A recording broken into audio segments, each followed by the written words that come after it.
You can never make up lives. The one thing you can make up the money, but you can't make up the lives. A lot of lives lost. I think probably a lot more lives than people are talking about it. Me and this geezer with Tourette's syndrome once went to visit a French chiropractor.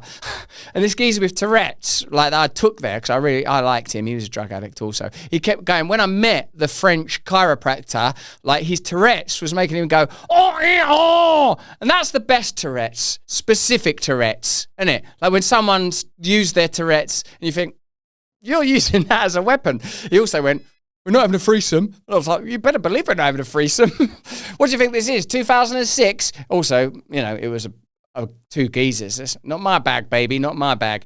Okay, let's have a look now at Trump's meeting with Macron. Where Trump, one of my favorite bits goes, lovely video. That's a lovely language. I don't know what he's saying. Lovely. But the fact is that Trump probably wouldn't understand Macron no matter what language he speaks in, because Macron is speaking in the international language, quite literally, of globalism, and Trump speaks the language of populism. So language is important, because when is a dictator not a dictator? When is a dictator a dictator? These are the most significant issues we could be discussing, because Trump says Zelensky is a dictator and Putin ain't a dictator. And the globalists say the actual opposite of that. Putin is a dictator. Remember, we just saw a British MP saying we should conscript British kids in order to fight against the evil that is Putin. Dictator, fascism, these are synonyms for evil. The globalists are using the language of religion to evoke war, which you might call hell on earth, particularly if you knew about war, I suppose. So language is important, whether it's the beautiful language of French, or whether it's the language of globalism, imperialism, or whether it's the language of God. Here, Donald Trump and Macron meet to talk about the ongoing Ukraine-Russia conflict and what will happen now that there's a separation of ways between the European powers and American power. And is it ridiculous to imagine that Europe can continue to fund and influence the Ukraine-Russia conflict without American support? And is this ultimately a matter where the United States of America and Russia will decide the outcome of this conflict? Because this, probably like all wars since the Cold War era, is a proxy war between Russia and the United States, or at least interests that alloy around them. Let's get into this story. When is a dictator not a dictator? If you called Zelensky a dictator, would you use the same words regarding Putin? I don't use those words lightly. I think that we're going to see how it all works out. Let's see what happens. I think we have a chance of a really good settlement between various countries. And, you're talking about Europe, and you're talking about Ukraine as part of that whole situation. The other side has a lot of support also. So let's see how it all works out. It might work out. Look, you can never make up lives. The one thing you can make up the money, but you can't make up the lives. A lot of lives lost. I think probably a lot more lives than people are talking about. It's been a rough war, but I think we're close to getting it solved. So Trump appears to be saying there that the most important thing is that the hostilities and conflict ceases. And this is no longer at least about human life, sacred human life. It becomes about economics and deals. Now, for me, that doesn't sound like the worst thing in the world. Let me know in the comments and chat what you think about that. Note that he refused to call Putin a dictator, but called Zelensky a dictator. Let's get into the post that they're referring to. Think of it. Modestly successful comedian, modestly, that is a heavy cuss, Volodymyr Zelensky talked the United States of America into spending $350 billion to go into a war that couldn't be won, that never had to start, but a war that he, without the US and Trump, will never be able to settle. I mean, do you dispute that? On what basis? The United States has spent $200 billion more than Europe, and Europe's money is guaranteed, while the United States will get nothing back. So apparently the EU nations and the UK, which is of course now outside of the EU, had guarantees that the United States of America didn't have. Why would that be? Where's that money going really? Look, doesn't your common sense tell you that whatever is happening in that conflict, there are people making money out of it and doing deals? We know enough to know that's true. And don't you think this somehow now leads you ineluctably to that point that many of us reached a little while ago, that Trump does publicly what other leaders do in private. He just tells you this is about a deal. We'll continue to support Ukraine, but it'll be in exchange for minerals, right, or whatever it is that he's said most lately. Whereas in Britain, Keir Starmer will come out and go, British kids are required to die because it's good versus evil. And you know that there's going to be some black rock component to it. We talked about that yesterday. Let me know in the comments and chat what you thought about that.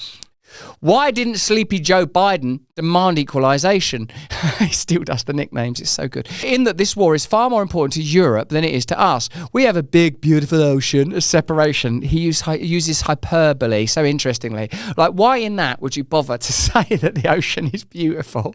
Big, beautiful ocean, because he's illustrative, I suppose, in his language. It's good rhetoric.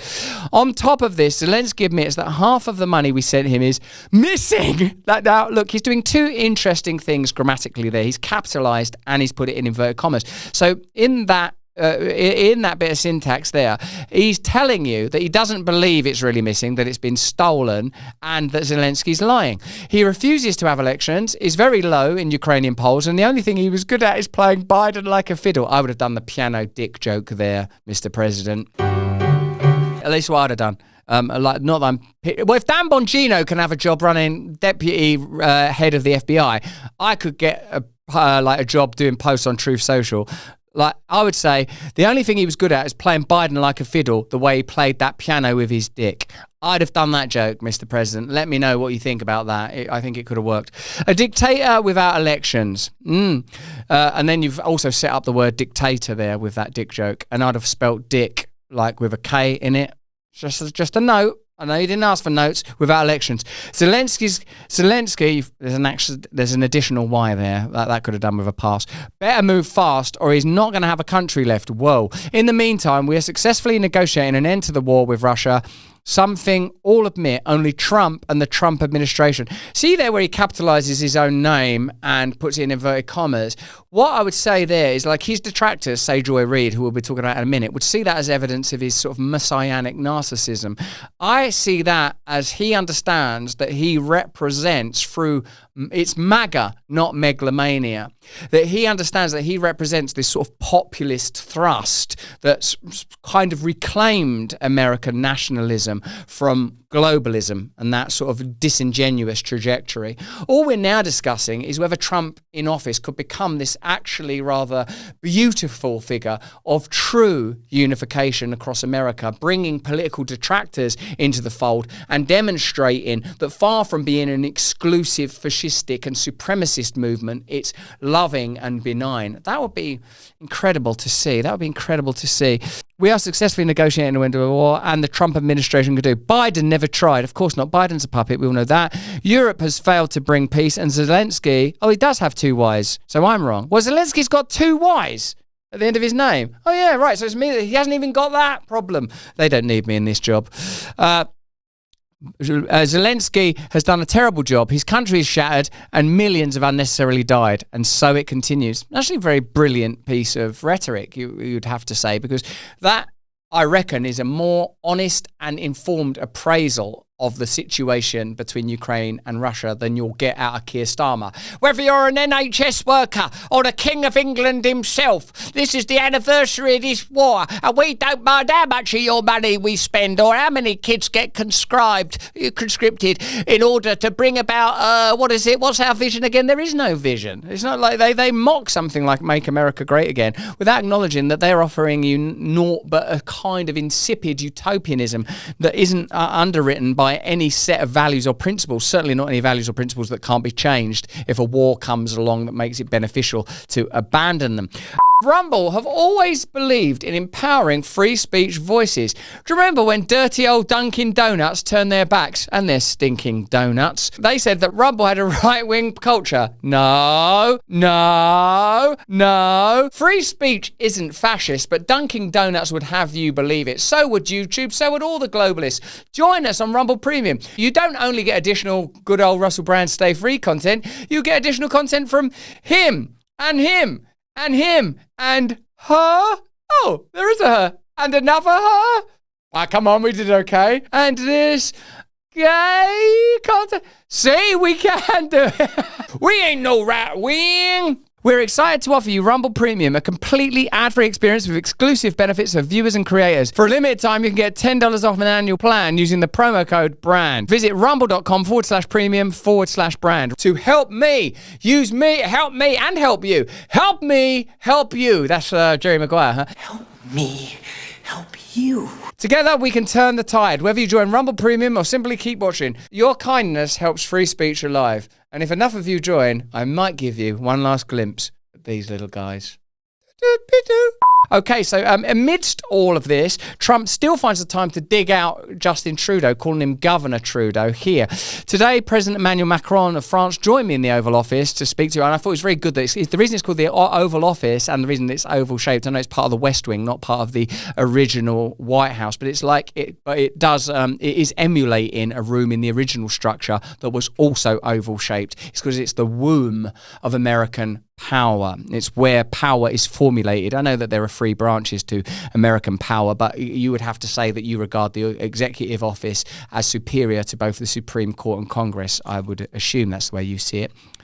So it's it's the nucleus of power. It's the birthplace of power. That's why life is life from the moment of conception, you would have to say.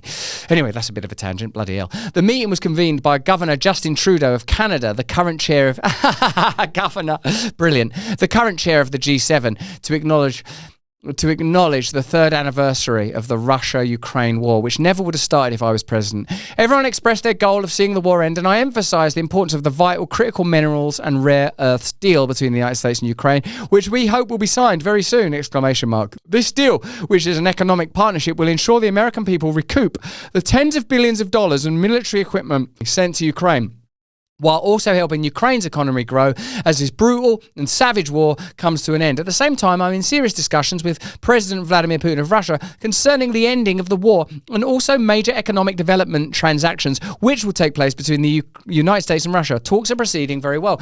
Ultimately, you can't bring about an end to this conflict without the United States of America and Russia agreeing that the hostilities are going to end. And indeed, if that does happen, the conflict is over. Unless Europe want to have an explicit war with the United States of America and Russia in real time. I don't know how far below the surface they're willing to plunge their true motives in the pursuit of profit. But surely a peace deal between Trump and Putin spells the end of this conflict. And what Trump appears to do in that Truth Social post is just explain this is the reality. Europe always had their money backed up by mineral deals with Ukraine. We hadn't done that because Biden was asleep on the job, which ironically was his job. His job was to be a kind of sleeping cipher in the role so that real power could do exactly these types of deals. Zelensky's not a real politician. Ukraine is the kind of country that, like Britain now, is going to have to respond to the movements and machinations of superior global powers, explicitly China, United States of America, and Russia. And the only alternative to that kind of nationalist power at the moment are the set of new imperialist powers that we all understand to be globalism, but can't really identify because they've deliberately made themselves opaque through organisations like the WEF, the World Bank, the IMF, and economic entities that we're continually listing that underwrite the machinery of war and the machinery of health and the machinery of global power. But that's just what I think. Why don't you let me know what you think in the comments and the chat. Hey, thanks for watching. If you want to see more uncensored content where free speech can flourish, join our live stream. Click the link right here to watch the next video if you want to, or become a member of a growing movement. Download the Rumble app and you'll be informed every time we make a new piece of content. Stay free.